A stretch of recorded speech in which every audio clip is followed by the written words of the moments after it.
નમસ્કાર, આપ જોઈ રહ્યા છો નેશન પ્લસ ન્યૂઝ. હું છું આપની સાથે હેતલ ભગત. અમદાવાદથી એક કમકમાટી ભરી ઘટના સામે આવી છે. અસાવડા વિસ્તારમાં એક આધેડ વ્યક્તિ અચાનક પોતાના શરીર પર જ્વલનશીલ પ્રવાહી છાંટીને આગ ચાંપી દીધી હોવાની માહિતી સાંપડી રહી છે, જેને લઈને આસપાસના લોકોમાં અફરાતફરી મચી ગઈ હતી. અસાવડા વિસ્તારમાં રહેતો એક આધેડ વ્યક્તિ 2 ફેબ્રુઆરીને સોમવારની રાત્રે 9 થી 10 વાગ્યાના અરસામાં આધેડી બીડી સળગાવીને પોતાની જાતને આગના હવાલે કરી દીધો હતો, જેથી આસપાસના લોકો એકઠા થઈ ગયા હતા અને પાણીનો મારો ચલાવીને આગ બુઝાવી હતી. ગંભીર રીતે દાઝી ગયેલા આધેડને તાત્કાલિક સારવાર માટે નજીકની સિવિલ હોસ્પિટલમાં ખસેડ્યો હતો, જ્યાં સારવાર દરમિયાન આધેડ વ્યક્તિનું મૃત્યુ નીપજ્યું હતું.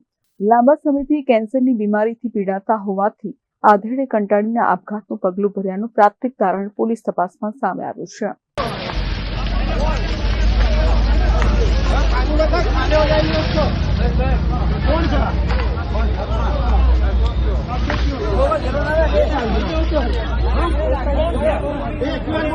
Bureau report, Nation Plus News, Ahmedabad. સમાચારોના સતત અપડેટ મેળવવા માટે અમારી નેશન પ્લસ ન્યૂઝની યુટ્યુબ ચેનલને સબસ્ક્રાઇબ કરો, બેલ આઇકન દબાવો અને જોડાયેલા રહો ફેસબુક, ઇન્સ્ટાગ્રામ અને ટ્વિટર પર.